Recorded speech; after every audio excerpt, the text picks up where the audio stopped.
Я приветствую вас, дорогие друзья, уважаемые гости и подписчики моего канала. Всем большое спасибо, что следите за прямыми эфирами и аналитикой происходящего. Прямо сейчас со мной на связи Полина Реутова, оптимистка в штатском. Полина, приветствую вас. Здравствуйте, Александр. Здравствуйте, уважаемые зрители. Друзья, спасибо, что подписываетесь, спасибо, что ставите лайк. Конечно, подпишитесь на оптимистку в штатском в Телеграм, ссылка в описании к этому видео. Всем большой привет от нашего живого, что ни на есть эфира. Все как есть, все как на ладони. И общение с вами тоже, но это в конце эфира. Если не хотите никого ждать, воспользуйтесь QR-кодом, поддержите канал, напишите, чего хотите на экране. Если хотите вдумчивый вопрос заблаговременно оставить, то это в клуб зрителей Шелеста, частный канал в Телеграм-канале или абсолютно открыто в сообществе YouTube под анонсом нашей встречи. Конечно, с чатом тоже пообщаемся в финале, ну и в самом начале тоже. Значит, опрос сегодняшнего эфира звучит следующим образом. Кому выгоднее затягивать переговоры? И варианты. Очевидные, неочевидные. Ну, в общем, варианты такие.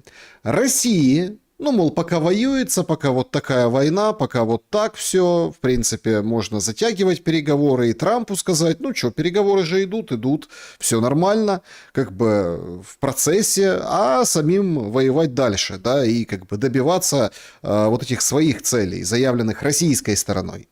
Второй вариант – Зеленскому, потому что пока идет война, он у власти, да, военное положение, мобилизация, он там у руля, на него все софиты светят, он ездит, колесит, деньги выбивает, с ним встречаются. В общем, Зеленскому власть украинская, ей нужно, чтобы это все шло как можно дольше.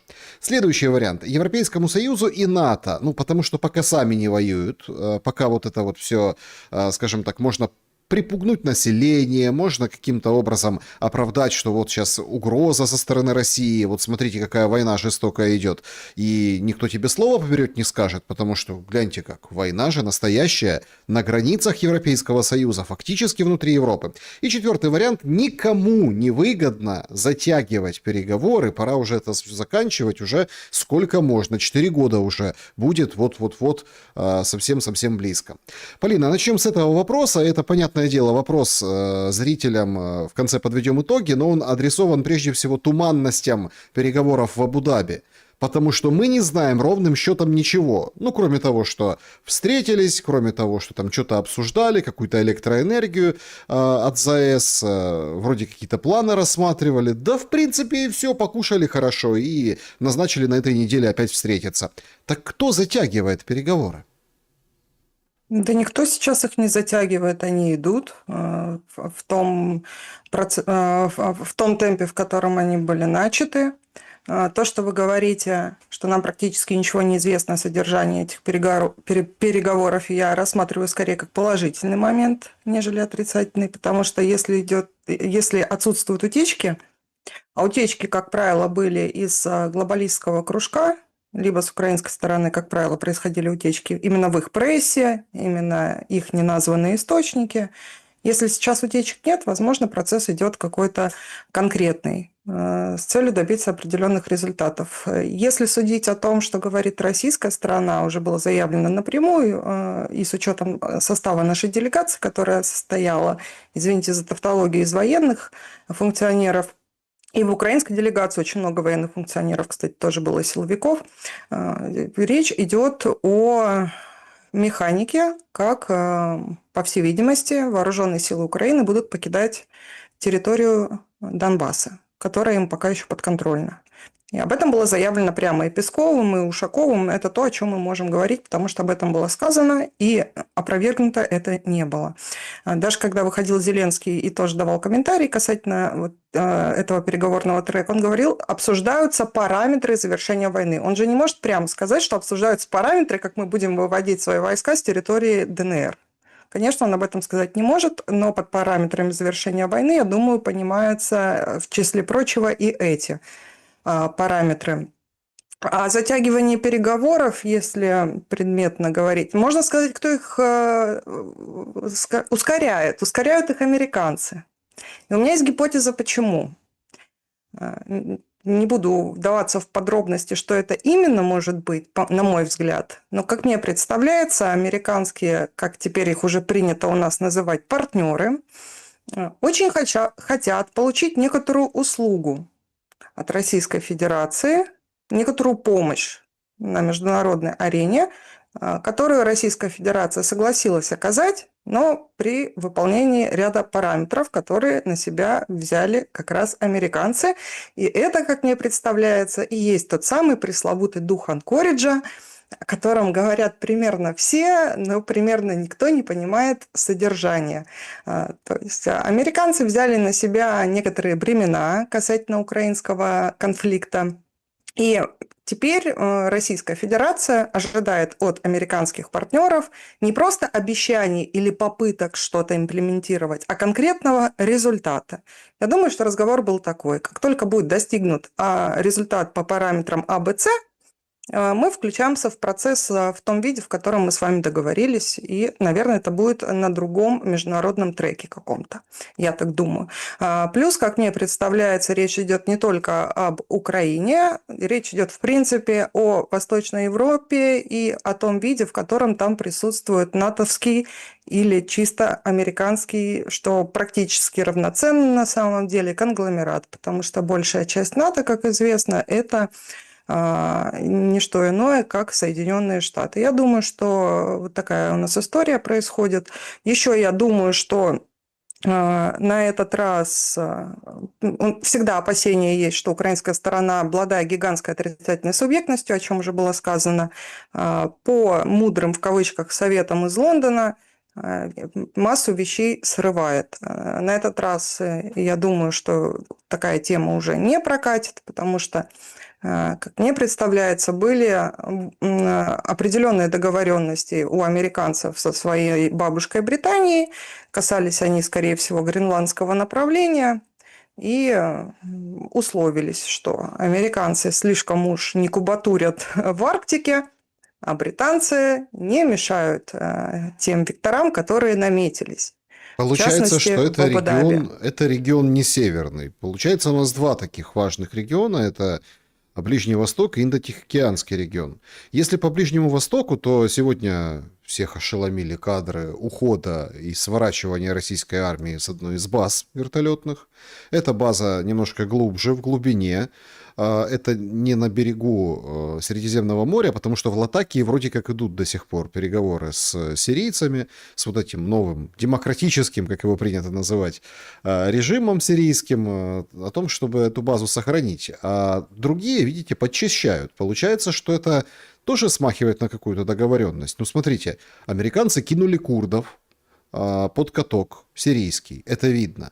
А россияне сворачивают и уезжают оттуда, потому что, ну, почему я это вспоминаю сейчас, да, в контексте этих переговоров и выше вами упомянутых причин и факторов? Да потому что, давайте откровенно говорить, когда бушевал режим, ну, этих алавитов преследовали, когда вот это вот все происходило. Резня была, там не просто преследование, там геноцид. Смотрите, мы как бы на Ютубе, чтоб не дай бог, ну да, ну как бы вот когда эти все вещи, вот эти все вещи, когда происходили, куда бежали вот эти люди, обычные, да, они бежали на базы российские и там прятались. Это куча видеоподтверждений, видеофактов, но вот у нас минус одна база. Тоже получается элемент какой-то договоренности. Сегодня еще одна новость, буквально во время нашего эфира Нетаньяху вышел и говорит, все, последнего там тело передали вот это от Хамас, да, то есть мы видим, что все крутится вокруг этого Ближнего Востока.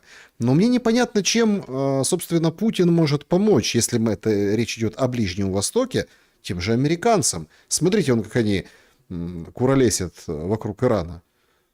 А может, и не о Ближнем Востоке речь. У нас очень много перспективных, в кавычки, точек горячих по нашему глобусу, где американцы прямо заинтересованы в развертывании бурной деятельности.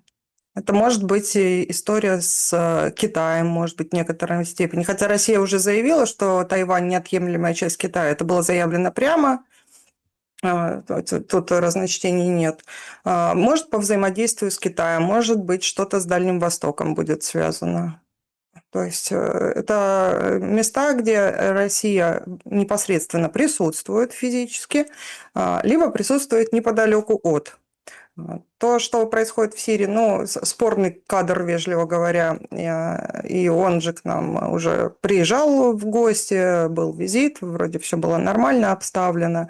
Это комплекс договоренностей, но для меня совершенно очевидно, что он не имеет односторонний характер, то есть нет такой ситуации, при которой американцы взяли на себя обязательства ряд параметров обеспечить по украинскому направлению, но одновременно с тем Российская Федерация какие-нибудь иные обязательства на себя не взяла. Где-то не вмешиваться или вмешиваться, допустим, определенным образом в случае, если американцы какие-то политические или военно-политические события устраивают. Здесь 100% есть какой-то приоритет. Какой именно, мы увидим. Но американцы торопятся, как мне представляется, потому что им очень нужно получить некоторую помощь от России, и получить ее нужно до промежуточных выборов. Россия, скорее всего, согласилась некоторую помощь или услугу оказать только после того, как американцы, подчеркиваю, не попытаются, не что-то скажут, а конкретно сделают, когда будет прям результат АБЦ, то, что было обговорено. Поэтому у нас с такой скоростью сейчас развиваются события, в том числе и на переговорном треке. И еще раз подчеркну, отсутствие утечек в настоящем случае – это, наоборот, положительный момент. И, по всей видимости, ничему хорошему утекать с украинской стороны, хвастаться там, вежливо говоря, нечем. Будут пока расплывчатые формулировки про определение параметров и так далее. И плюс еще хочу заметить важный момент, вот когда и украинская сторона говорит, согласовали там на 97,5% что-нибудь, или там американцы тоже говорят о некотором прогрессе, допустим, 20 пунктов или сколько там, ну, берем 20 пунктов. Когда слышим нечто подобное, следует понимать, что согласована всякая чепуха, которая особо либо ключевого влияния не имеет, либо не имеет вообще. А 2 пункта, допустим, территория и экзистенциальная безопасность, если они не согласованы, значит, не согласовано ничего. То есть по объему, если пункты считать, там, допустим, из 20 18 какие-нибудь согласованы, можно сказать, что почти согласовано все. А по сути, если ключевые параметры не согласованы и по ним нет понимания, особенно учитывая то, что именно эти параметры стали предтечей к началу большой войны, можно говорить о том, что не согласовано ничего вообще, потому что пропасть на 99% перепрыгнуть невозможно. Ну, это пропасть понятно, перепрыгивается либо полностью, либо в моменте прыжка, если не хватает сил и разбега, мы в эту пропасть падаем полностью и целиком. Очень Вот. Здесь интересно. разночтений не может быть. Очень интересно выглядит, ну, вообще, давайте, информационный фон от переговоров в Абу-Даби, да, это то, что все очень конструктивно, все хорошо, американцы говорят, все как отлично, показали там кадры, показали, даже рассказали про этот ужин, которым как бы закрыли переговоры. И сегодня Зеленский публикует вот эту фотографию, обсуждение, мол, они, вот эта переговорная группа, вот они пришли такие и обсуждают. Значит, очень странное фото, протокольное. Почему? Мы за неимением информации можем как бы считывать, да, что вообще могли обсуждать. Значит, все какие-то жутко смурные. Веселее все выглядели на переговорах, да, вот эти кадры все видели и показывали. Значит, И я скажу, почему чуть позже. ну вот смотрите, то есть, допустим, самый молодой, и он просто наиболее открыто, да, скажем так, к камере, это вот, это советник, да, Бевс, вот, он говорит, елки-палки, на что, наверное, и так думает себе, на что я молодость свою трачу, да. Кислица вообще потух. Вот с краю слева это тоже, да, сотрудник офиса президента, дипломат профессиональный. По Гнатову ничего не понятно, Умеров всегда в одной паре, тем более спиной. Явно недоволен Арахами и держит все в себе Буданов. Но он постоянно все в себе держит. Короче, я почему показываю эту фото протокольную, потому что, ну, может, кадр такой, что тут такого. Смотрите, они слушают Зеленского и по общему, если так считать общее настроение присутствующих, мы видим, что они вообще не о том договаривались, и вообще не так, и не туда. А им же ехать опять, да? И они понимают, что они будут выглядеть, ну, давайте так откровенно говоря, ну, глупо или нехорошо, потому что Зеленский им на этом фотографии, на этом кадре, да, рассказывает там что-то иное. Он съездил в Вильнюс вчера, где имел и толкал такую просто потрясающую вещь. Я вчера в шуме ее разбирал. Там было несколько таких эпизодов, ему там рукоплескали, он там говорит, вот, вставил в один ряд народы чеченский, молдавский, ну, это Приднестровье, имел в виду конфликт, грузинский, украинский, говорит, вот сильные мира всего, скажем так, на нас не обращают внимания, и белорусов приплел. Белорусов. И легендарно, это уже просто, говорит, у народа меньше прав, чем у шпица Лукашенко. Ну, ему сразу все как бы тут же, буквально вчера, да, там, за руки, за ноги каждый день. Это даже уже, знаете, не становится какой-то новостейной картиной дня. Да? Каждый день за руки, за ноги, в бус и рядышком шпиц Лукашенко, который нормально себя чувствует и потявкать может, и все остальное. То есть это просто какое-то, ну, королевство кривых зеркал он рисует. Ну, ладно бы, бог с ним. Тут внезапно вскрывается очень интересная штука. Вчера встречи были в Люблинском треугольнике, это Польша, Литва, Украина, президенты 3 стран поговорили. И тут же он встречается с Тихановской. С Тихановской встречается. На фоне своих заявлений и в Давосе, и вчера в Вильнюсе. То есть я так понимаю, что зреет некий план, и кто-то готов качнуть Беларусь, раз такую артподготовку делает кто? Зеленский. Когда? В свой день рождения. Получается, что Зеленский им на вот этой фотографии, которую я показываю, да, и которую там вы посмотрели, друзья, это, ну, он им рассказывает, значит, вы там делаете так-то, так-то, так-то, а мы вот отсюда готовим, ну, не то, что нападение на Беларусь, как Лукашенко с указкой говорил, но вот нечто такое, что перевернет в определенном образом ход вообще переговоров, вообще противостояния. Есть же такая вероятность, как думаете? Ну, сначала по поводу Александра Григорьевича. Я после эфира прям справлюсь, зайду к своему товарищу Грише Озаренку, посмотрю, как он это откомментировал. Я думаю, самый блестящий комментарий был у Мне него. прислали, как обычно, откомментировал. Ну, значит, Да. все. В очередной раз талантливо, роскошно, изумительно. Да.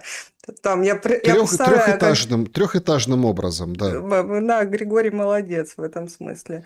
Ну, я бы насчет шпица бы заметила, что Умка, у нее прав побольше, чем у всех находящихся на территории Украины, не принадлежащих к властной или силовой вертикали людей вместе взятых, к сожалению, если уж сравнивать подобное с подобным. По поводу встречи с котлетной барышней Тихановской, ну, я считаю, что более веселая, интересная встреча. Не того он выбрал, так сказать, не ту даму. Надо было с ее мужем встречаться. Это был бы контент. Лучше бы они с супругом. Там оглушительные удары по лукашизму сыпятся, как из рога изобилия. Каждый день, и что не удар, то прелесть. Весь интернет с интересом за этим наблюдает. А если без шуток, вот эта зустріч странного порядка со странной дамой, ну, по всей видимости, он себя уже относит к той плеяде политиков, которые признаны кем-то, каким-то ограниченным кругом лиц, колотят выездное правительство в изгнании, и в этой тусовочке как-то взаимодействуют на грантах. Сюда и Тихановская, и Гуайдо туда же, в эту же шайку, и все наши понауехавшие экстремистские элементы, которые в ПАСЕ делегацию уже сколотили, правда, уже передрались и уже погрызлись, не успев собраться, что тоже само по себе смешно. По всей видимости, готовят себя вот в этот контур вливаться. Не знаю, насколько он с понауехавшими русскими либералами будет готов встречаться, но вот со всякими маргиналами типа Тихановской, хотя я настаиваю, господин Зеленский, встретитесь с ее мужем. Вот это будет потужная зустріч. Мы очень хотим на это посмотреть. Вот. И вам будет полезно, скорее всего. Вот. Поэтому вот видимо, вот такой вот контур готовится. А по поводу Прибалтики я сейчас аккуратно заброшу мысль. Пока разведпризнаков таковых нет, но мне почему-то кажется, что в очень скором времени, с горизонтом год-два максимум, Прибалтика свои внешнеполитические воззрения сильно пересмотрит. И, вежливо говоря, они будут гораздо менее агрессивные в сторону России. Так Они, для, если для не этого пока нет никаких предпосылок, Полина. пока нет, но скоро появится, потому что в качестве восточного американского захисники, да, этого форпоста Трамп и американская администрация выбрала только одну страну – это Польша. Вот этот прибалтийские потужные тигры в этот конгломерат не входят. Туда входят только поляки.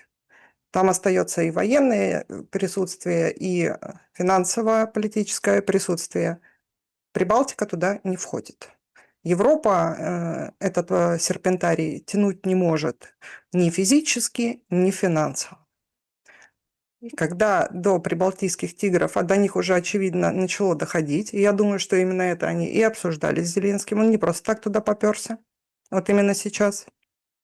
Он пытался согласовать, сконсолидировать позицию, прекрасно понимая, что в Прибалтике она очень сильно и очень скоро может поменяться на 180 градусов.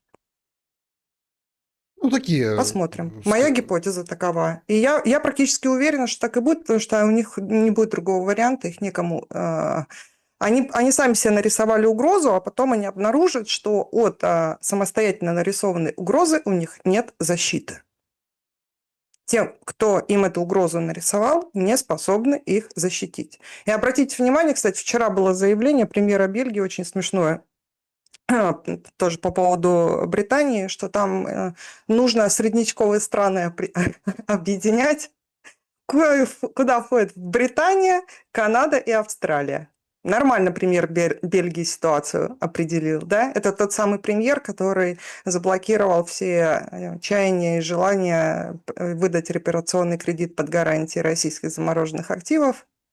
А теперь он выходит и определяет Британскую империю как средненькие страны. Поэтому тоже интересно, тоже интересно. Я думаю, поэтому Зеленский туда и поехал. Даю 95%, что вот эти прибалтийские тигры сильно пересмотрят взгляд на мировую повестку. Вот год-два максимум ближайших. Возможно, даже раньше. Это очень скоро произойдет. Как вам кажется, вообще Европа поменяет отношение к Украине, раз мы вот такими, геополитическими прогнозами сейчас вот сюда, на эту тропинку зашли? Смотрите, сегодня разошлось заявление вице-премьера Италии Сальвини, где он по итогам вот того, чего наговорил Зеленский в Давосе, да, как распинал Европу, как призывал и продавал украинские войска, которые могут и в Гренландии повоевать против российских кораблей, и вообще, в принципе, сделать так, чтобы об Европу не вытирали ноги, да, потому что если Европа с Украиной, то тогда никто ноги вытирать не будет. Он сказал примерно следующее. Зеленский после всех денег, усилий и помощи еще смеет жаловаться. Друг мой, ты проигрываешь войну, теряешь людей, авторитет и достоинство. Подпиши мирное соглашение как можно скорее, тебе придется выбирать между поражением и разгромным поражением. Я так понимаю, что это первая ласточка, просто, все же как видят, да, они, там, Зеленский начал говорить, вот, Европа танкеры не тормозит, Макрон сразу там что-то арестовал, да, вот, Европа даже не удосужилась, я как сейчас просто помню, это я, по-моему, и в шуме обсуждал, это давненько было, несколько месяцев назад, когда приехали вот эти послы, или министр иностранных дел Европы с Каей Каллас во главе на кладбище во Львове. На кладбище они учреждали уголовный трибунал, трибунал для Российской Федерации. И вот он в Давосе говорит, Зеленский, вы даже денег не выделили, чтобы начать вот эти процедуры. Тут же в этот же день Кая Каллас 10 миллионов евро. Вот, на Зеленский, вот оно. То есть реакция пока, ну, видно пока только такую. Но, судя по всему, и судя по Сальвини, есть и другая немножко европейская реакция. Или, например, знаете, я вот вам Сальвини привел в пример, вы прокомментируйте, пожалуйста. А можно еще и Вадефуль из АДГ немецкой, которая вообще какую-то страшную вещь сказала, да, ее надо просто понять и принять. Она говорит, репарации должна платить Украина Германии за северные потоки. Но вот это уже просто как бы переворот полностью сознания. Но, тем не менее, это все реакция на Зеленского в Давосе. Что думаете по этому поводу? Насколько Европа простит дерзость вот этого внезапного визита Зеленского в Швейцарию на Всемирный экономический форум? Да я не думаю, что это какое-то центральное событие, определяющее отношение к Зеленскому. Это дополняющее картину отношения к Зеленскому. По поводу этого кадра никаких иллюзий не было, уже много было утечек, даже из глобалистской прессы, как он себя ведет, как он себя разговаривал с тем же Байденом, если помните, да, хотя, казалось бы, союзник. Польская Дуда выходит сначала в отставку, а потом к прессе рассказывает, что Зеленский его шантажировал и требовал заявить, что это российские С-300 упали на две польских будки, а не украинские. Тоже уже были такие ситуации. Но он вышел фактически и сказал, что, значит, Америка – это беспредельщики, Европа – лохи импотенты, а Трамп – это чушпан с возможностями. Вот с такими параметрами он вышел. Одновременно сказал, что Европа ничего не стоит и не способна защитить даже себя. Одновременно поругал их. Потом Трампа похвалил и Трампа поругал де-факто, потому что заявил, что Трамп беспределит, вот даже Гренландию Европа защитить не может. Ну, полный винегрет. Очевидно, что это выступление не готовилось. При всех его не слишком удачных выступлениях последнего времени там все-таки некоторая подготовка происходит. А там, по всей видимости, совсем не было времени, чтобы осуществить хотя бы минимальную подготовку. И он попер как танк, все, что думаю, то и чешу, как говорится. Поэтому не думаю, что какое-то отношение было к нему концептуально иное до этого выступления. Примерно всем все понятно. Они с этим кадром лобызаются уже ни много ни мало, даже не с 2022, а с 2019 года, когда он номинально занимает должность главы государства. Поэтому ничего нового. Другой вопрос, что может статься и перевернуться ситуация так, что вот этот набор издержек, который понесла сама Европа в силу собственной политики, в первую очередь санкционной и во вторую денежно-финансовой политики, и в-третьих инклюзивной и миграционной, тут полный комплекс. И нужно будет, точнее местным чиновникам, искать козла отпущения, кто во всем виноват. Нетрудно догадаться, что одним из этих козлов, то, что Россия во всем виновата по умолчанию, это понятно, это некоторое время будет сохраняться. Это вообще священная корова, которая еще худо-бедно объединяет то, что раньше называлось Европой. Сейчас это просто террариум маргиналов. Надо же будет еще кого-то обвинять. Вот сейчас Трамп добавился.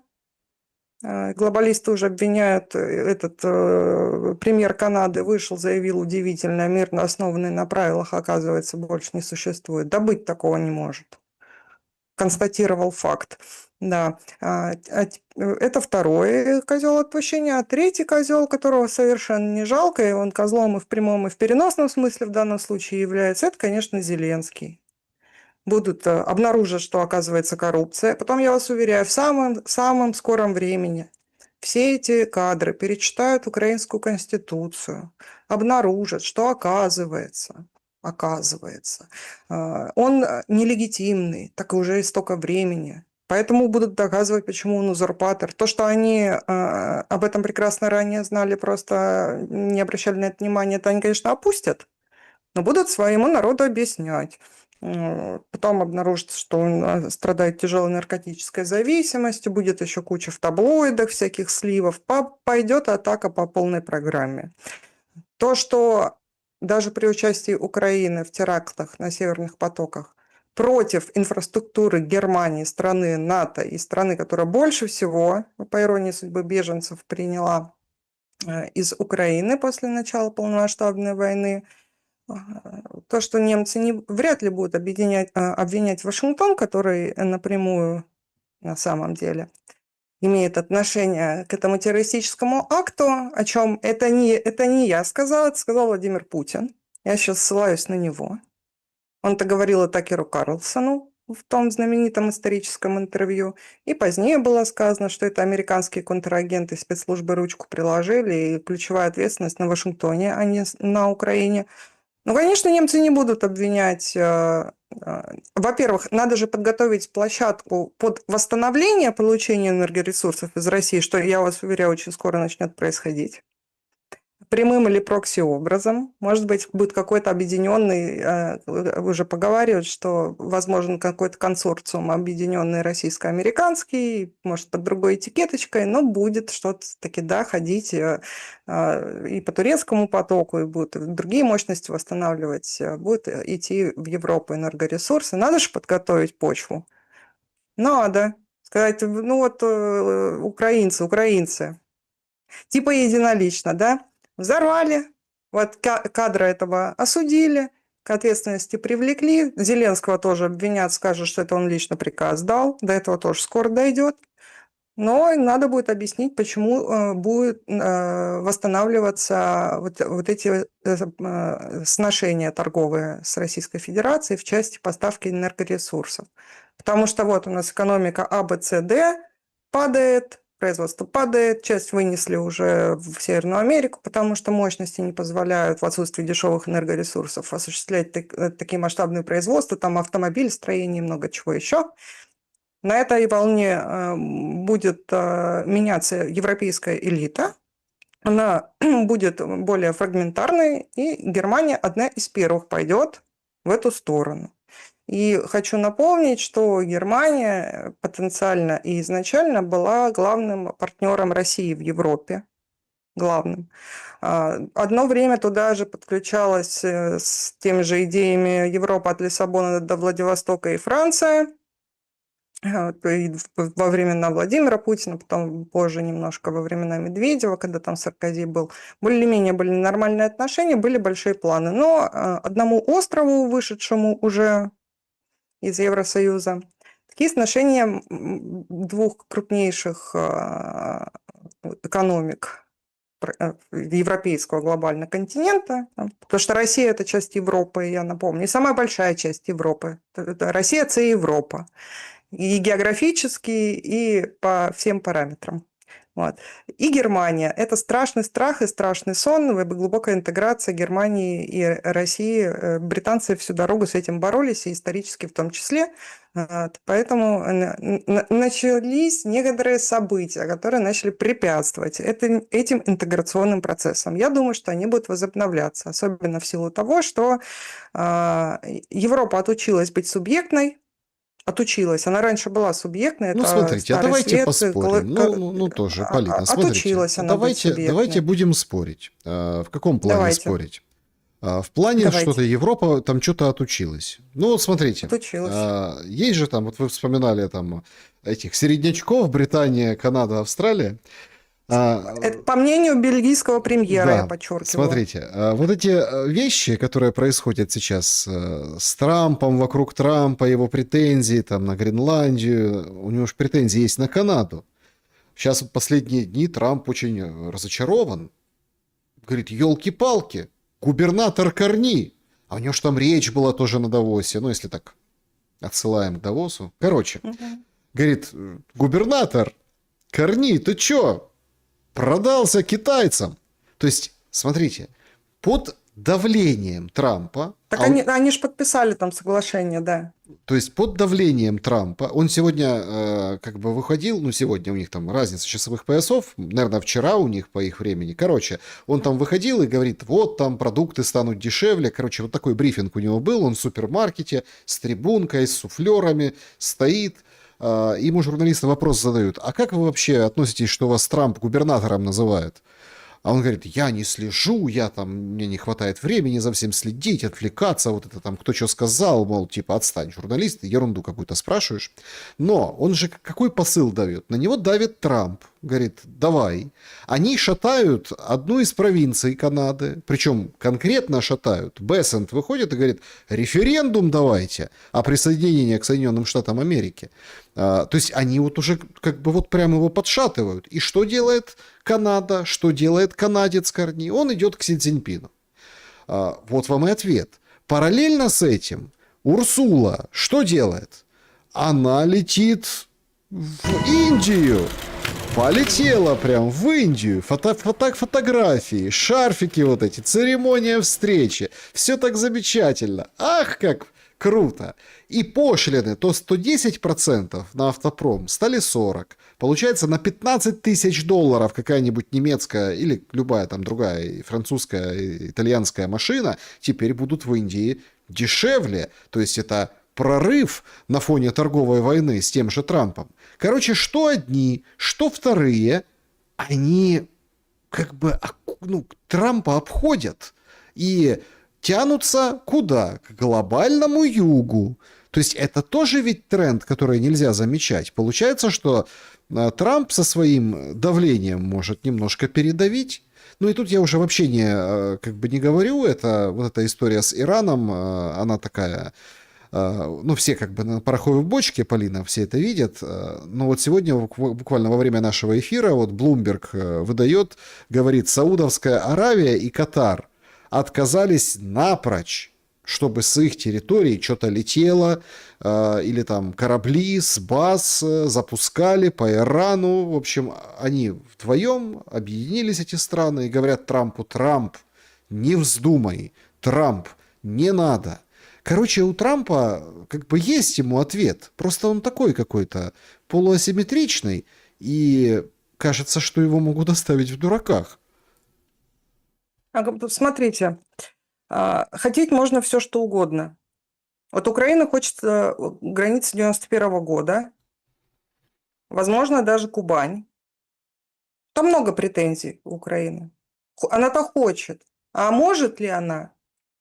Европейцы очень хотят играть в субъектность, которую они утратили. На чем? Я сейчас объясню, почему я так говорю. На чем основывалось вот это европейское чудо, к которому все инерционно стремились, даже в России многие. Дешевые энергоресурсы, дешевая рабочая производственная сила или производство в Китае и остаточно высокие технологии, интеллектуальная мысль, как Европа, как интеллектуальный центр. Все. И плюс, очень важно, беспошлинные торговые отношения с Соединенными Штатами. План Маршалла вспоминаем? С чего все началось? Вот это шло инерционно. Когда хотя бы один пункт начинает отсутствовать, там, начинаем с дешевых энергоресурсов из России, конструкция уже сыпется. А с учетом того, это про отсутствие субъектности, если ты напрямую зависишь от дешевых энергоресурсов из России, от беспошлинной либо низкопошлинной торговли с гигантским дорогим рынком Соединенных Штатов, от Китая как от места производства дешевого с меньшими издержками, то ты полностью не субъектен. Ты полностью не субъектен. Сначала сыпятся дешевые энергоресурсы из России. Я думаю, что у них была мысль, что Россия развалится, они вернут себе обратно эти поставки, только, возможно, возьмут даже в собственность эти владения и недра, либо средства производства какие-то побочные. Они не планировали навсегда от этого отказываться. Нет, вы тоже по ресурсам не храните Европу. Сегодня стало известно, что Сакар официально подписал о транспортировке газа по Адриатическому этой ветке, да, там по югу. То есть Азербайджан теперь будет поставлять не Россия, а Азербайджан дешевое сырье. А вы думаете, что это никак не связано с Россией? Давайте не будем иллюзий питать. Мы в Украине, смотрите, украинцы уже привыкли к реверсу и ко всему на свете. Сейчас, Роттердам 2+, очень выгодная тема, мы помним. Да. Я к чему? Когда твоя как бы экономическая и прочая политическая субъектность строится на внешних параметрах, вот мы внешние параметры перечислили, это суть отсутствия субъектности. Посыпалось все. Дешевые энергоресурсы посыпались, Россия не развалилась, а ресурсов нет. Рынок США теперь под пошлинами. То, что спасало экономически в Европу и после Второй мировой, и на протяжении десятилетий, план Маршалла, я напоминаю. Дальше. Китай больше себя не полагает просто как точкой производства. Он сам гигантский технологический центр. Третье. Четвертое. Мысль научная, о чем я говорила, ну, она там деградирует. Всегда можно отслеживать деградацию государства по степени деградации элит, представляющих это государство. Мы это наблюдаем сейчас в прямом эфире. Вот это маргинальная Урсула, еще кто-то, представляющий Еврорейх, там, в частности, вот эта дочка партийной советской номенклатуры Каллас. Они могут все что угодно рассказывать, куда угодно ездить. Но если у них нет... Вот вы про те же автомобили сказали, а что, Volkswagen восстановил свое производство? А другие немецкие концерны, которые попереносились либо в сами Соединенные Штаты, но преимущественно в Латинскую Америку. Там и так были большие производства немецких автомобилей в Латинской Америке, как раз на американский рынок ориентированы. Это все закрывается, переносится вообще через Атлантику. Хорошо, мы могли бы вам что-то поставлять, но у нас поставлять нечего, потому что мы это больше не производим, потому что у нас нет ресурсов, чтобы это производить. Тут цепочка такая, они могут ездить куда угодно. Это все, как говорится в украинском языке, взагалі по загалям. Вот это из той оперы. Вот. И поэтому я, честно, больше с практической точки зрения смотрю на эту ситуацию. Я могу ошибиться, может, что-то кардинально поменяется, хотя мне пока не видно, чтобы что-то кардинально поменялось. А главный маркер отсутствия субъектности, обратите внимание, что Европа, она такими же дефинициями, выражениями вещает, как и так называемый президент Украины Зеленский. Виноваты американцы. Они винят американцев. Когда ты кого-то винишь в своих проблемах, ты автоматически снимаешь с себя ответственность за свои проблемы. А если ответственность за твою жизнь, за твои дела, за твои проблемы ты сам возложил на третьего субъекта, значит, ты сам субъектом не являешься. Вот и все. И очень важный момент, кстати, вот была бы субъектность у той же самой Европы, они бы вот этой всей чепухой последние 4 года не занимались и продолжали бы контакты с Россией. Потому что они считают, что это считали, и они это и считали, и считают тоже, что это выгодно, что это нужно. Но им из-за администрации маразматика Байдена совместная вказивка с лондонского центра пришла, что у нас консолидированная позиция, ведем себя АБЦ, с Россией не разговариваем, потому что мы уверены, что она скоро развалится, будет платить и каяться. Но этого не произошло. Американцы, будучи субъектом все-таки, поняли, что эта тема больше не катит и не работает, и начали вести себя как субъект по-другому, приняв другое решение. А эти вместо того, чтобы начинать думать собственной головой и честно подсчитать свои издержки и сделать все для того, чтобы они не увеличивались, они выходят и обвиняют Америку. Вот у них была первая тема выходить обвинять Россию, теперь они выходят обвиняют Америку. Это суть отсутствия субъектности, прямое. А ездить они могут куда угодно. Если я приеду к кому-нибудь в гости и пообещаю торт испечь, хотя у меня нет, сказать, я тебе когда-нибудь испеку. Но я не умею его сейчас сделать, у меня денег нет для того, чтобы купить яйца и муку. Но я его когда-нибудь испеку, ну и что? Это ерунда полная. Она может куда угодно ездить и обвешиваться всеми флагами. Какими, ну, красивые шарфики, хорошо встретили в Индии. Чего вы так? Урсуля идет. Урсуля, которая не замечает, и об этом пресса пишет, воровства Зеленского. Там даже депутаты Европарламента говорят: Урсула, Ну, отреагируй, что-нибудь скажи. Миндич уже сколько уже месяцев, да, вот это Миндич Гейт, вот эта вся история. Не, ничего. Мы следим, говорят, за ситуацией в Еврокомиссии. А об Украине. Смотрите, тут вообще, конечно, вот вы говорите, вот, Россия развалится. Ну, как-то вы отстаете от, как это, прогрессивной украинской мысли. Чем дальше, чем хуже, чем больше, условно, палаток МЧС в Киеве на Троещине на левом берегу, чем больше, ну, давайте тут не будем, ну, это ужас для обычных людей, для жителей многоэтажек, для спальных районов. Это то, что происходит, это кошмар. 1200 домов Зеленскому отчитались на селекторе. Новая форма работы. Он там дал задание быстро-быстро насытить Киев какими-то альтернативными источниками генерации, быстро-быстро чего-то где-то. Куда попало, прилетело, вообще непонятно. Вышел эксперт сегодня один, Харченко, ну, тот, который комментирует вот эту всю сектор этот энергетический, говорит, 16 ракет прилетело по ТЭЦ, его быстро-быстро исправили. Не-не-не, ты что такое говоришь? Там одна, две, там, то в другие места прилетели ракеты.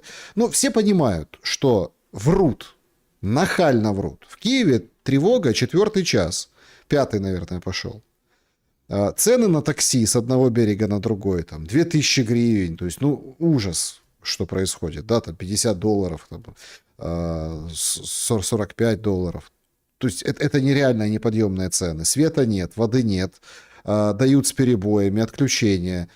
Но находятся же люди, которые выходят и говорят, если украинцы переживут эту зиму, то тогда Россия развалится, и они вот просто, вот мы переживем, и все случится. Находятся даже такие, казалось бы, ну, уже все на прошлой неделе высмеяли, уже обсудили, что это какой-то бред. Мол, ребята, не пишите такого. Тем более там журналисты, как бы они должны следить за вот этой историей, за настроениями соцсетей, общественного мнения. Ну, я имею в виду те как бы моменты, когда из-за границы какие-нибудь беженцы украинские пишут о том, что вот, не сдамося, лучше без света, без воды, без тепла, но не под российским флагом. Но журналисты об этом не знают, видимо, да, и не видели этих, скажем так, возмущений, что такую ерунду пишут уехавшие в тепле и в добре. Они зовут отдельное просто, как вы выражаетесь, кадр, это не просто кадр, это прям, это кадрыня по-украински, кадр, феминитивы, кадрыня. Это посол, чрезвычайный и полномочный, между прочим, Канады в Украине. Посол Канады пришла, напротив нее, это тоже, конечно, даже вот по фамилиям, напротив нее Маричка Падалка, фамилия послицы Цмоть. Цмоть. И вот она выходит и говорит, украинцы и дальше будут терпеть, потому что им лучше без электричества и интернета, чем под российской оккупацией. Да, тяжело, но тем не менее. И вы знаете, вот этот фактор блэкаута в чрезвычайной ситуации, ну, вот он многие вещи вскрывает. И многие, ну, как стрессовая ситуация, о многих многое что говорит. И кажется, что в этих тяжелых условиях, а украинцы уже другие. Не такие, как, например, во время блэкаута 22-го, там, 23-го, ну, в начале войны, да, годов. Как вы думаете, какие цели и, собственно, у России на эти блэкауты? И как из этих блэкаутов собираются выходить, раз переговоры ни шатка, ни валка идут? Цмоти рассказывают, что терпите, вот сейчас потеплеет, и Россия развалится. Стратегирование, конечно, неимоверное, а конца войны и края не видно.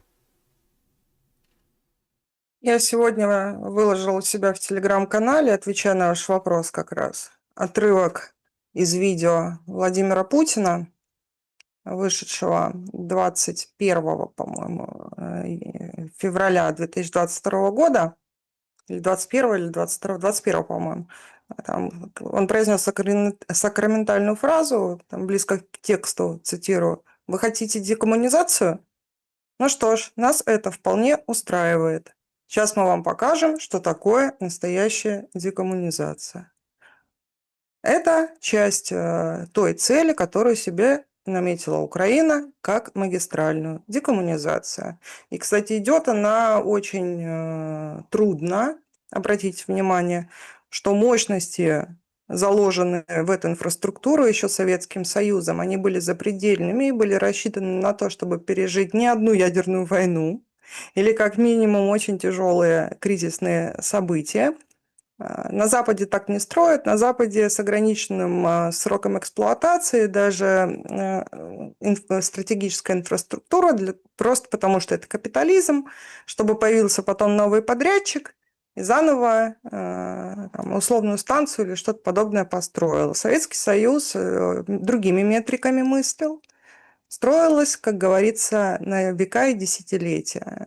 И если взять в качестве прицела другие мощности западные, я справлялась у людей, знающих, они это подтвердили, уже бы давно было все вырублено, не выдержали бы. А Украина, несмотря на то, что такая массивная атака ежедневная, за счет двух параметров сейчас еще как-то выживает. Первый параметр – это та самая проклятых коммуняк инфраструктура, в том числе энергетическая, которая строилась так, чтобы с расчетом на то, что может быть война. И второе – это то, что люди еще с советским опытом умеют все это чинить. Вот, на двух столпах. И туда, и сюда получаются как раз те самые объекты, подлежащие декоммунизации.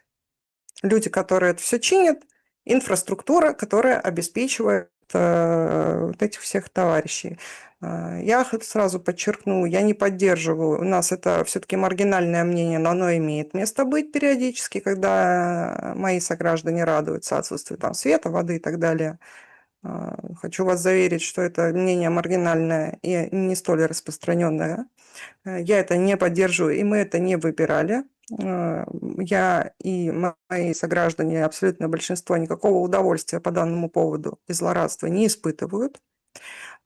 Тем более, что самое обидное, что вот эти все рагули и кастрюли, которые скакали на Майдане и кричали «москаляку на геляку», они в своей массе вот этих всех лишений и последствий на себе не чувствуют, потому что они давным-давно находятся за кордоном и продолжают свои боевые действия в X и в Facebook, запрещенном на территории России, где-нибудь из Польши, и из Германии, из Канады, Ну кстати, вышеупомянутой как частенько. показывает практика даже в Буковеле, и то лучше. Там напрямую ветка из Европы, и на выходных там ажиотаж был жуткий. А Кличко сегодня выдал еще интересную фразу: 600 тысяч человек выезжают из Киева каждый день, а утром возвращаются.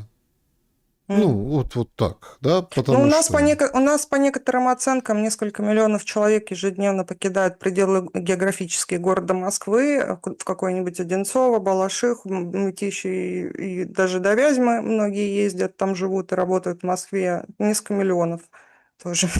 Поэтому не репрезентативная история. Там, он, наверное, имел в виду не всю агломерацию, что вокруг, а непосредственно черты города, я так думаю. Хотя, не знаю, Кличко кадр непредсказуемый, там надо иногда расшифровывать, и переводчик отдельно нужен, чтобы понять, что он имел в виду. Касательно еще цели, вы задали вопрос. Зачем для это чего? и как долго будет продолжаться? Это принуждение к миру, демонстрация того, что ситуация будет усугубляться в случае, если те кадры, которые себя полагают украинской властью, не пойдут на заявленные российской стороной условия. Как вы относитесь к тому, что это, мол, это тезис такой, он звучит в Украине от украинских спикеров, что это от отчаяния Москва себя так ведет?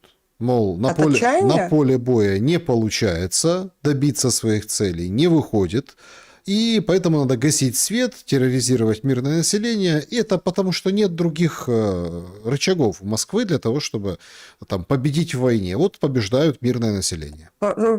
Стоп. Как они определяют? Понимаете, если идти по вот этой рамке Мгм. когнитивной ловушки, с моей точки зрения, когда если не Блицкриг, то не канает, условно говоря, так кто вам сказал вообще, что успех определяется мгновенностью его достижения? Это когнитивная ловушка. И если быстрый захват гигантского количества территорий не происходит, это не значит, что цель не достигается. Другой вопрос, что, вероятно, Генштаб сейчас наиболее перспективным это направление видит, потому что все-таки есть желание, что было артикулировано неоднократно и нашим высшим военно-политическим руководством в том числе, достигнуть цели в случае, если это удастся дипломатическим путем или приблизить дипломатический путь. Это оно и лучше. Наши-то предпочитают скорее договариваться, а раз Киев договариваться не может, значит, надо, чтобы Киев, их высшее военно-политическое руководство ощутило весь комплекс последствий, с которыми она не в состоянии справиться, в том числе инфраструктурных. Это делается вот для этого. О каком отчаянии речь? Понимаете, если уж на то пошло, об этом и украинская сторона регулярно рассказывает, о повышении российских мощностей не только в части наличия большого количества БПЛА, там новых производств, но это и ракеты различного класса, и прочее оружие. Как вы думаете, есть ли у Российской Федерации техническая возможность решать территориальный вопрос по американской модели путем ковровых бомбардировок? Наверное, есть. Ну, смотрите, тут... Но она этим не занимается, это признают даже самые отъявленные Так кастрюли. вы же, Это вынуждены подождите, это так вы же признавать. видите, подождите, так Ну, а при вы чем же здесь видите, что... отчаяние? Вы же В видите, чем вы отчаяние? же видите, какая война. Ну, там марафон рассказывает людям, что это, ну, там, ну, или безысходность, не почему, отчаяние сразу, безысходность, или там неспособность решить вопрос. Вы говорите ковровые бомбардировки, но вам же можно контраргумент привести, что война, специфика сейчас такая, что да, Краматорск и Славянск надо брать российской армии вот так, как они Это сейчас. обеспечение воды Донбасса, конечно, это Еще стратегические точки. нет, надо будет брать еще год, ну, условно. Ну, это по аналогии с Покровском, по аналогии еще там с предыдущими населенными пунктами. И это правда. Ну, полгода точно, 9 месяцев точно. Ну, вот где-то около года еще нужно, чтобы эту большую агломерацию Славянско-Краматорска взять. И вот, мол, для того, чтобы не брать, да, не тратить этот год, на переговорах, говорят, отдайте просто так. А Зеленский говорит, не отдам просто так. И проблема в том, что вы, когда приводите аргумент ну, натовских стандартов, как Югославию гасили, ее же погасили полностью, вот так раз, налетели все цивилизованные страны и погасили. Они же, понимаете, в чем дело? Ну, цепляются же за каждую руину в каждом населенном пункте. Все прекрасно понимают, что от Краматорска и Славянска останутся рожки до ножки при вот таком характере ведения войны. И, ну, и куча жизней на это уйдет, и на это демонстрируют власти, что они сейчас еще готовы, скажу, да. украинские, понимаете? И в этом вот проблема. И вы говорите, по концовке ничего не отличает вот остатки, ну, условного там Бахмута, да, или там Покровска, Мирнограда, Константиновки, которая сейчас на острие, от, ну, там, ковровых бомбардировок, например, там, бомбами-истребителями. Нет, разница просто еще в том от американцев, что американцы ту территорию своей не полагали и не собирали, и им по большому счету до дверок что с ней будет. А туда, куда движется российская армия, она туда движется с пониманием, что это наше, общее с украинцами, я подчеркиваю. Я не про имперскость и экспансию, а в принципе о том, как эти территории воспринимаются. Они не воспринимаются как что-то чужое в условной Африке, где можно иным манерам вести боевые действия. Вот вся история. Поэтому это принуждение к миру. То, что шмарафон, моноэфир, телемарафон и т.д. это вещает, там совершенно удивительные вещи. Я периодически слушаю и прозреваю. Можно совершенно удивительные открытия делать по данному поводу. Но в данном случае маемо то еще маемо. Да что-то ничего мы Значит, намаем, подождите. Ну, по а большому почему? счету. Откуда вы Смотрите, знаете? А сейчас ну, посмотрим. Сейчас посмотрим. Зеленский не отдает ничего. Ну, но мы имеем, знаете, что еще? Это тоже очень важно сказать в этом контексте, в контексте характера войны. Вот сегодня, вот очень же показательный день, именно сегодняшний день в Киеве. Просто. Значит, нам что говорят? Смотрите, Федоров, у него советник Флэш. Это Сергей Бескрестнов, он там, ну, тот, который рэп, там вот это вот рассказывает, а что придумали россияне, прикрутили там к своим дронам, а что мы, а вот так. Ну, короче, вот на острие технологического противостояния. И он говорит, я вот вижу, езжу, в общем, занимаюсь, мне очень важно, чтобы скорость была. Потом у него Стерненко тоже недавно представлен. Тут вообще опозорился, выходит в соцсети и говорит, ну, а он советник, назначенный недавно, Стерненко, он выходит и говорит, что посоветуете своим подписчикам? И типа в комментариях, чтобы ему писали, что передать Федорову, там, чего насоветовать. Короче, идиотизм, да, стратегическое видение нулевое. Я тут просто согласен с комментаторами, что елки-палки, так это мы советники или ты? Ну ты и советуй. Но это все крутится вокруг такого неоспоримого факта сегодняшнего дня. Летают дроны, называют шахеды, ну, в общем, герани, на старлинках под ручным управлением оператора издалека с камерами. 4 часа в Киеве тревога, чё куда сбить, никто ничего не сбивает, летят низко, все это видят. А нам рассказывают про потужные дроны-перехватчики, какие-то еще моменты. Из Сум сегодня кричат мирные жители, вопли, говорят, FPV залетают, уже FPV как бы видят люди в небе. А им говорят, не паникуйте, это не FPV, это наши дроны-перехватчики. И все как-то так сели. А если ты там говоришь, так вот, российские дроны залетают в Сумы, а им говорят, и псо врага, это все неправда. И люди как-то вот, они полностью растеряны, потому что вот ожидания, с которыми Зеленский тасовал свою колоду, ставил этого министра Федорова, были же ого-го-го-го-го-го.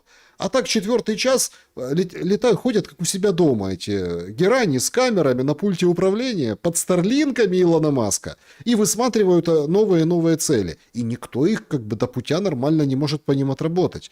Ну, как это по-украински? Докерувались до ручки. Да управлялись, Полина. Ну, опять маемо то еще маемо. Старлинки давно и успешно используют с самого начала специальной военной операции. Используются старлинки нашей страной. Да, практически сразу был найден способ, как это делать, как регистрировать аккаунты, как их оплачивать. Незаменимая, между прочим, вещь. Очень сильно помогла российскому фронту Starlink. Тарелочка, ее военные очень любят. Это был вопрос времени, что это средство передачи данных будет использоваться по военному назначению. Конечно, модернизируется вся эта история. Поэтому тут в этом контексте, кстати, там рэп не рэп, очень смешно тоже читала недавно там на одном авиафоруме, как некоторые украинские товарищи, больше на школоту похожие, рассказывают, как они GPS российским бортам сбивают. Типа. Тут, правда, суть в том, что наши особо по GPS не летают, и совершенно не обязательно осуществлять полет и иметь для этого GPS по гражданским судам. Ну, это то такое. Тоже боротьба тревая по всем направлениям, по-разному. И это вопрос времени был. Если имеется такое средство передачи данных, что бы его не использовать по назначению, в том числе не нацепить на герань цветущую. В принципе, это логично. Другой вопрос, что сейчас очень заметно, и то, что косвенно подтверждается, это проблемы с предоставлением разведданных украинской стороне. Это первое. Второе – это проблема с ПВО.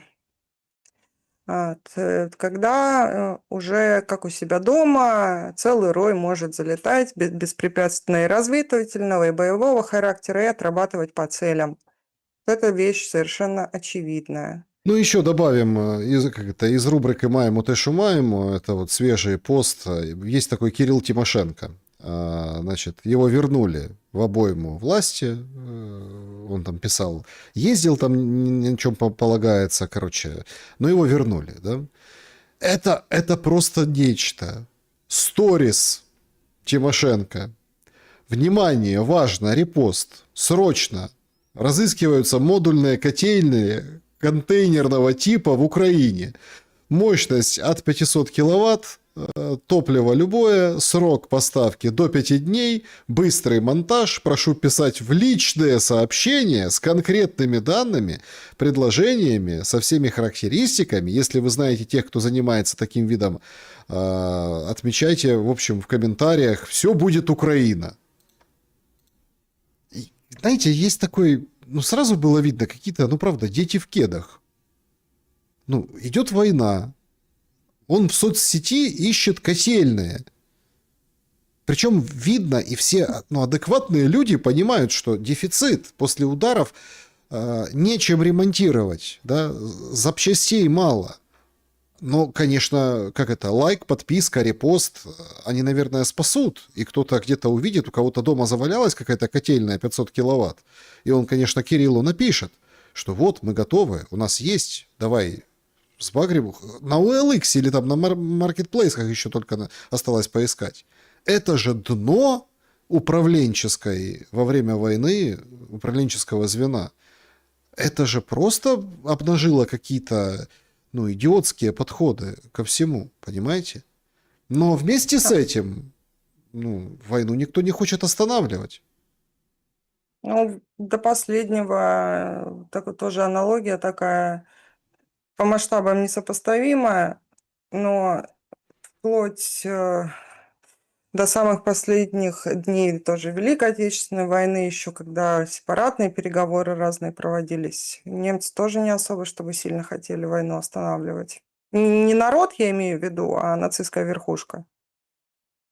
Тоже в газеты рассказывали, уже под Берлином Красная Армия и союзники. Они рассказывают, что есть какие-то успехи на фронте, если даже немецкую пропаганду почитать. Ну, тут Да, уже... это до Талова будет работать, понимаете, до момента, пока не будет конкретно подписано. Кстати, могут ее назвать процветанием, а не капитуляцией. Там же процветание хотели подписывать. Назовут, Капитуляция что... процветания, да. Да, не, или просто подписываем процветание. Да. Вот подпишет процветание и будет процветание. Кстати, вот с этого момента реально начнется процветание. Вот не смешно. Правильно, какое Поэтому... процветание? Складывай оружие. Процветать будем. Складайте зброю, да. Да, значит, распрягайте, хлопцы, коней. Ну, тут уже смеются в чате трансляции, я вижу. Мы в прямом эфире. Друзья, всем большое спасибо, что поддерживаете. Ставьте лайк, подписывайтесь. Будем переходить сейчас к вашим вопросам. Тут пишут пользователи. Прикольная котельная. Такие в России сейчас делают. Ну, малые вот эти котлы. Да, ну еще подождите, мы еще увидим у этих шустрых детей в кедах, как еще российские котлы будут поставлять, потому что, или оборудование российское, потому что где другое брать, понимаете? В Европе такого как бы не делают добра. В Беларуси еще делают, и кстати, Беларусь тоже делает, да, такие вещи. Ну, та Беларусь, которую шатает Зеленский вместе с Тихановской, но без Тихановского. Это важно. Предприятие сразу убыточное, если Тихановского там нет, я предупредила. Да. Так. Подводим итоги опроса. Кому выгоднее затягивать переговоры? Выберите один из вариантов. И вот такие у нас результаты. 10% никому пора заканчивать. 10% России пока воюется, как воюется. типа это выгодно. 29% Европейскому Союзу и НАТО, потому что они сами не воюют, и, в общем, ну и как бы, да, вот это вот... Деньги это не война, это так. Ну и Зеленскому 51%, большинство, что ему выгодно, потому что пока война, он у власти. Вот такие итоги. Что скажете, Полина? Ну, согласна с итогами, потому что отрицательная субъектность, она все-таки пока сохраняется. Положительной субъектности нет, а отрицательная субъектность и способность, даже если не саботировать, даже если не разрушать процесс, а саботировать его, она сохраняется. Но, как мне представляется, в феврале мы много чего интересного увидим.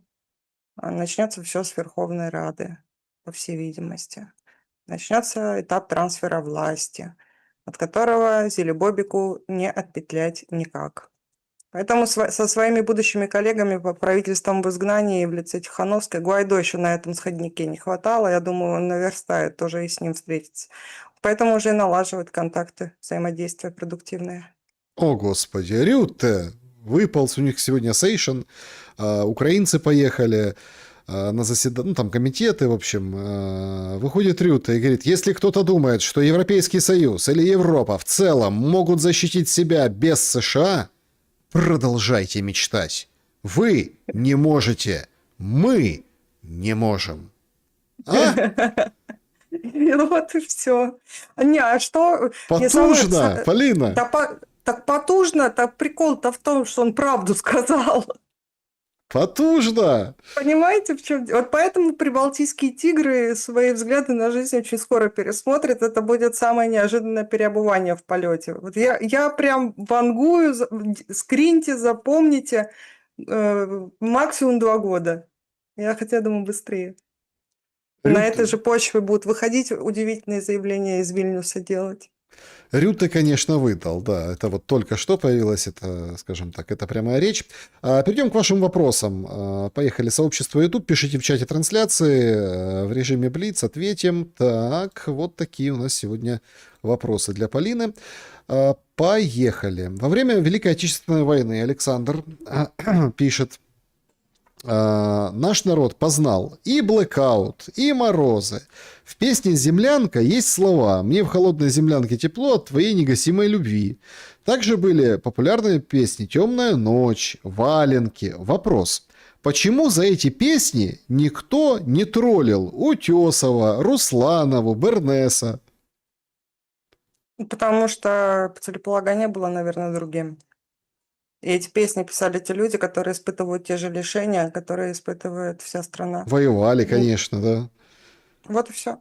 А когда что-то подобное исполняет дама, у которой, вежливо говоря, все не самым наихудшим образом обстоит, и реакция соответствующая, вот и вся разница.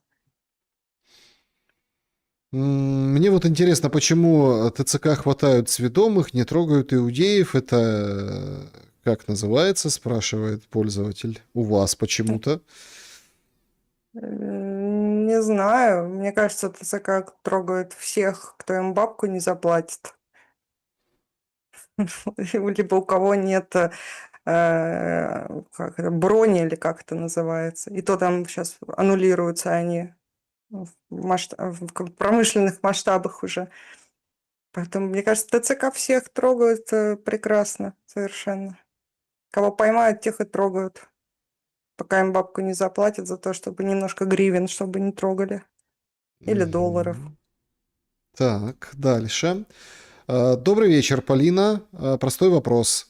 Алексей задает. Так может быть по линии фронта, а взамен снятия всех санкций, возвращения замороженных активов и юридического признания Крыма и освобожденных территорий, иначе тяни-толкай может затянуться еще на несколько лет. С уважением. А, Знаете, в чем дело? Санкции никто не снимет. Вот в чем дело. Этого не будет. Только при одном условии, если бы мы... Это возможно только при одном условии. Не сначала заканчиваются боевые действия, а потом все остальное сопутствующее.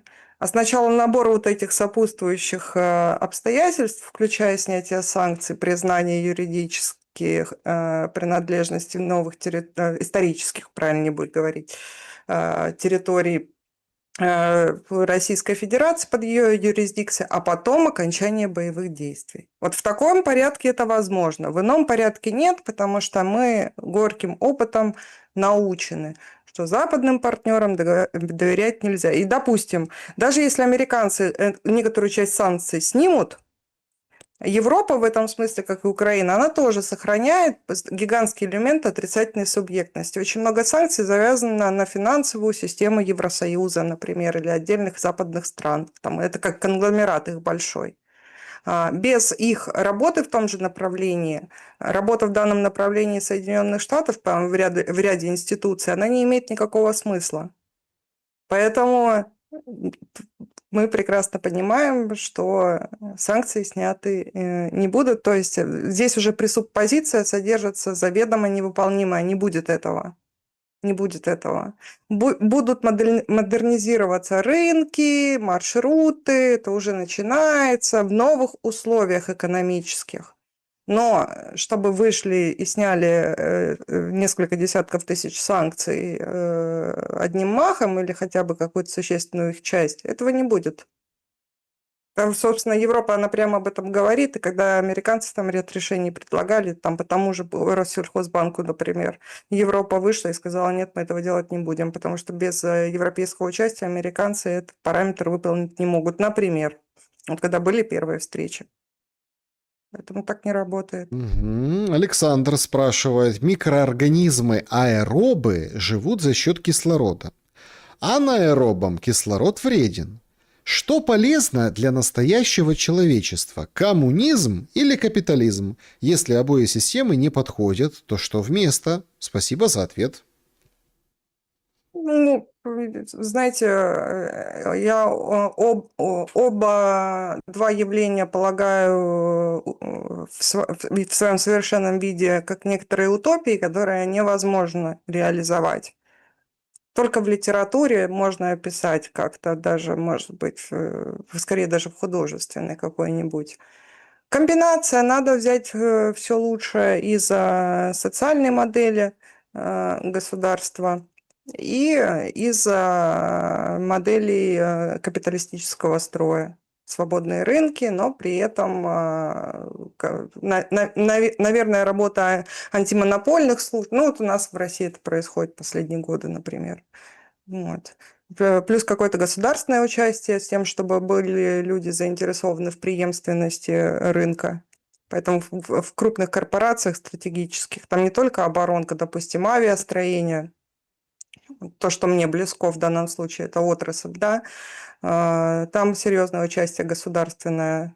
Это поощряю. Но одновременно с тем, вот сейчас вам пример приведу, у нас же многие говорят, что вот у нас авиастроение в России, совершенно правда. Значит, было по одному причинному месту пошло за последние годы.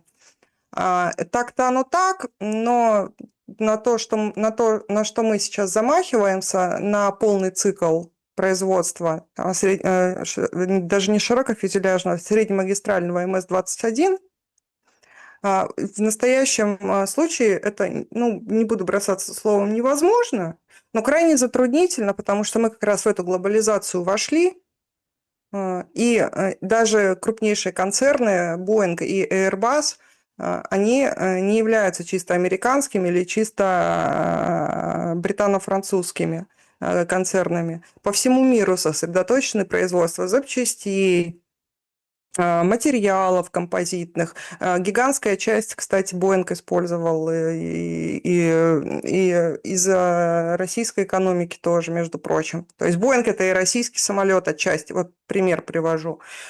Вот. Это глобализация, капитализм, да, но там должно быть госучастие с тем, чтобы обеспечивать субсидиями, технологиями и так далее. То есть это смешанная модель. Я не считаю, что и первая, и вторая крайность – это нечто положительное, потому что как раз нам история продемонстрировала, что это так не работает. Только комбинация лучшего из всех моделей экономических, политических. Мгм. Александра спрашивает, на самом деле разве у властителя Трампа есть козыри помимо иллюзии контроля? Венесуэла — это мираж, предложенный внутреннему электорату, развеялся как дым. Нефтяные колоссы, жаждущие гарантии от Трампа по Венесуэле, отказались без них вдохнуть жизнь в эту химеру. Внутри же самих США надвигается буря. Внутреннее возмущение, подобное тихой реке, готовящейся выйти из берегов. Гренландия — это ледяной остров, стала символом отступления перед натиском экономической целесообразности торговой базуки Макрона и предвыборной лихорадки Трампа. И в этом танце теней, и в этой геополитической шахматной партии все ключевые игроки прозревают не столько силу, сколько растерянность, словно перед ликом бездны. Возможно, в этом и заключается великая ирония власти Трампа. Внешне уверенный, но скрывает внутреннюю шаткость. Ну, там явно идет гиперкомпенсация. Когда человек абсолютно в себе уверен, он не стремится за счет внешних элементов эту уверенность поддерживать. Это и склонность к получению разного рода наград, это постоянное упоминание себя по делу и без, постоянное соотношение себя с любым событием, даже если ты в нем не участвуешь, но если бы, то бы. Да? Еще великолепное письмо главе Норвегии, почитайте, где мир отменяется, раз мне не дали Нобелевку, то я думаю, он должен будет дальше говорить, если бы мне дали Нобелевскую премию мира, все, что я сделал в 2026 году, я бы не делал. Вот я думаю, что он скоро с этим тезисом Да я почему раньше выйдет. такой злой был? Потому что у меня велосипеда не было. Ну, да, одновременно с тем Дональд Трамп возглавляет сверхдержаву. Не надо об этом забывать. С широким военным присутствием по всему миру. С валютой, которая является мировой резервной. И ключевые влияния на рынки, на торговлю и отсюда на политику из-за, опять-таки, широкого военного присутствия Соединенные Штаты оказывают, и они этим пользуются. Поэтому влияние американских партнеров наших, как теперь принято говорить, партнеры, не нужно преуменьшать. Оно гигантское. И с этим надо работать. Ну, наши с этим в силу возможностей и работают. По всей видимости, даже до чего-то договорились, но это мы скоро узнаем. Чат трансляции. Вопрос. Кто будет строить энергетику в Киеве после завершения войны? В зависимости от того, под чьим контролем будет эта территория. Короче, два варианта. Или бангладешцы, или таджики. Почему? Нет, то есть Бангладеш это если под западным влиянием, а таджики если под российским, вы это имеете в виду? Ну, там много вариантов, кстати. Ну, специалисты Росатома приедут, будут заниматься. Стас задает вопрос. В чем смысл принуждения к миру через отключение света, тепла обычным людям, если это никак не отражается на власти? У нашего государства есть свет, тепло, вода, есть возможность даже уехать. Смысл в том, я уже говорила, что в случае отсутствия желания проявить большую гибкость на переговорах демонстрируются те последствия, купировать которые текущая верхушка киевская не в состоянии. И то, что ситуация будет усугубляться. Она не в состоянии купировать, во-первых, купировать сами вот эти акции, прилеты непосредственно, так и последствия она купировать тоже не в состоянии. Это демонстрация неизбежности просто. Вот по этой модели. То же самое, как анонсы прилета Орешника. Я уже отдельно про это тоже большой текст писал, что там подлинный удар начинается в медиа. Когда узнают о том, что полетит Орешник, еще не знают, куда он полетит, еще не знают, будет ли он чем-то интересным заряжен или полетит болванкой и своей кинетической энергией все раздолбает. То есть параметры пока неизвестны. Известно, что оно будет, и что это неизбежно, что оно долетит туда, куда оно долетит. И с этим ничего сделать нельзя. Остается только ждать и смотреть, куда. Вот. Демонстрация неизбежности. Ну, вот это по той же модели, это демонстрация неизбежности, что наносится тот ущерб, который они не способны компенсировать никак своими силами. Мгм. Значит, тут вот пишут мне, ну это как бы мне пишут, говорят, вот, Шелест, там такой-сякой, распространяет фейк о том, что российская военная база была оставлена в Сирии, мол, типа никто ничего, да, никто ничего не оставлял. Смотрите, многоуважаемые, которые так пишут, значит, сейчас, одну секундочку. А, Ну, то есть, конечно, все ИПСО, все сгенерировано собственно, в интернете. Вот, пожалуйста, да. Камышелы конкретно внутри военной базы, потому что россияне погрузили технику в аэродроме и улетели. Репортаж местного телевидения. Hi, my name is Ambryn Zaman, and I'm chief Ну, correspondent for Our Russia. наши тоже We're the пишут, first media organization to enter this Russian... отечественные военные эксперты. Вот Влад Шурыгин тоже об этом пишет, я сейчас читаю. Да, что факт того, что какое-то движение в этом направлении Вот было как, зафиксировано. да, вот как Вот выглядит так эта база, будет. да, вот этот вот типа тренажерный зал, вот видим то, что пооставляли, то, что бросили. То есть это конкретно, ну, вот так как бы выглядит оставление военной базы, видите? Горы Ну, может быть, хлама. может, они там сокращают свое присутствие, пока полностью ее оставлять не будут. Но то, что сам факт, что начала вывод войск с этой авиабазы, это да. Ну, флаг еще, Это, видите, это, флаг на это месте. наши официальные источники об этом вещают. Флаг, Это не телеграм-сплетни. да, флаг пока что на месте. Поэтому, собственно, это как бы, да, как это? Факт-чекинг, да, как бы пруфы в студию. Но в любом случае, спасибо за бдительность и наблюдательность. Я никогда не раздражаюсь по этому поводу. Давайте все ставить под сомнение. Давайте во всем пытаться разбираться. Давайте действительно поживем, посмотрим, проанализируем и не будем гнаться за какими-то жареными фактами, но тем не менее, давайте ценить друг друга. И спасибо, что посмотрели этот прямой эфир, Полина. Спасибо вам за время и мысли. Спасибо, Саша, спасибо, слушатели, всем сердечко, ставьте лайк, подписывайтесь на вашу покорную слугу, ссылка в описании. И на Сашу подписывайтесь. Берегите себя, самое главное — это добра и света. Увидимся обязательно. До скорого.